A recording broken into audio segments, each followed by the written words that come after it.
ZEE5 ಇರುವಾಗ ನೀವು ನಿಮ್ಮ ನೆಚ್ಚಿನ ಶೋಗಳನ್ನ ಎಂದಿಗೂ ಮಿಸ್ ಮಾಡಿಕೊಳ್ಳುವುದಿಲ್ಲ. ಅದು ಸಂಪೂರ್ಣ ಉಚಿತವಾಗಿ.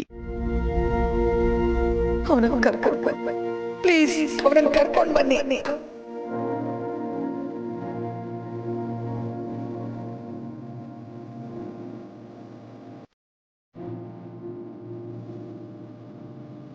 ಸೀತಾ ಸೀತಾ, ಯಾಕೆ ಹೀಗೆಲ್ಲ ಮಾತಾಡ್ತಾ ಇದೀಯಾ? ನೋಡು, ಇದು ಕಾನೂನು ಹೋರಾಟ ಕಣೆ.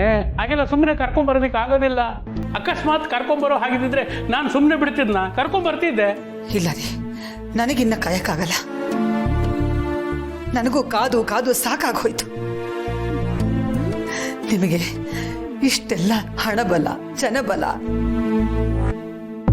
ಅಂತಸ್ತು, ಹಣ, ದೊಡ್ಡ ದೊಡ್ಡ ಜನರ ಸಹವಾಸ ಎಲ್ಲ ಇದೆ. ಆದ್ರೂ ನನ್ನ ಮಗನ ಕರ್ಕೊಂಡು ಬರಕ್ ಆಗ್ತಿಲ್ವಲ್ಲ ನಿಮ್ಗೆ?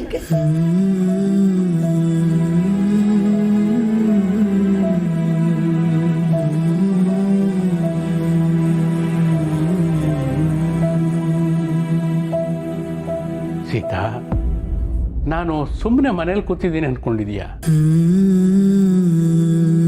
ನಾನು ಪ್ರಯತ್ನ ಪಡ್ತಿದ್ದೀನಿ ಕಣೆ.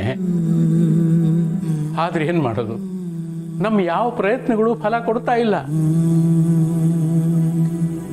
ಇದು ಮಾಮೂಲಿ ಕೇಸ್ ಆಗಿದ್ರೆ ಬೇರೆನೇ ಕತೆ. ಆದ್ರೆ ಇದು ಅದಲ್ಲ.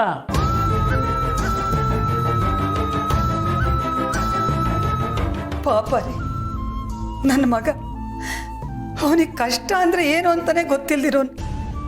ಅಂಥದ್ರಲ್ಲಿ ಇವತ್ತು ಜೈಲಲ್ಲಿ ಅದೆಷ್ಟು ಕಷ್ಟ ಅನುಭವಿಸ್ತಿದ್ದಾನೋ ಏನು. ಹೇಳ್ಕೊಡೋದಕ್ಕೆ ಕೋಟೆ ಮನೆ, ದೊಡ್ಡ ಜನ, ದೊಡ್ಡ ಕಂಪನಿ. ಆದ್ರೆ ಇದ್ಯಾವುದೋ ನನ್ನ ಮಗನ ಆಚೆ ತರೋದಕ್ಕೆ ಸಹಾಯ ಆಗ್ತಿಲ್ವಲ್ರಿ? ನೋಡು ಸೀತಾ, ಕೆಲವೊಂದ್ಸಲ ಆ ದೇವರು ಮಾಡೋ ಪರೀಕ್ಷೆಗಳು ಇವೆಲ್ಲ. ಎಲ್ಲ ಇದ್ದು ಏನೂ ಇರೋದಿಲ್ಲ, ಯಾವುದು ಪ್ರಯೋಜನಕ್ಕೆ ಬರೋದಿಲ್ಲ. ಈಗ ನಮ್ಮ ಸ್ಥಿತಿನೂ ಅದೇನೆ. ಶ್ರೀರಾಮನ ಹತ್ರ ಎಲ್ಲವೂ ಇತ್ತು, ಆದರೆ ಅವನು ಕಾಡಿಗೆ ಹೋಗಲಿಲ್ವಾ? ವನವಾಸ ಅನುಭವಿಸ್ಲಿಲ್ವಾ? ಹಾಗೇನೆ ಇದು ಕೂಡ ನಮಗೆ, ನಮ್ಮ ಮಗನಿಗೆ ಪರೀಕ್ಷೆ ಕಾಲ. ಈಗ ನಾವು ಗಟ್ಟಿಯಾಗಿ ನಿಂತ್ಕೋಬೇಕು, ಕುಗ್ಗಬಾರದು. ಕತ್ಲಾದ್ಮೇಲೆ ಬೆಳಕು ಬರಲೇಬೇಕು ಅಲ್ವಾ ಸೀತಾ? ಕಾಯಬೇಕು, ವಿಧಿ ಇಲ್ಲ.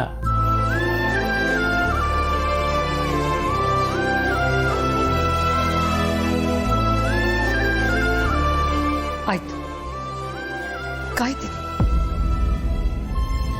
ತಾಳ್ಮೆಯಿಂದನೂ ಇರ್ತೀನಿ. ನಮ್ಮ ಮಗ ಯಾವಾಗ ವಾಪಸ್ ಬರ್ತಾನೆ?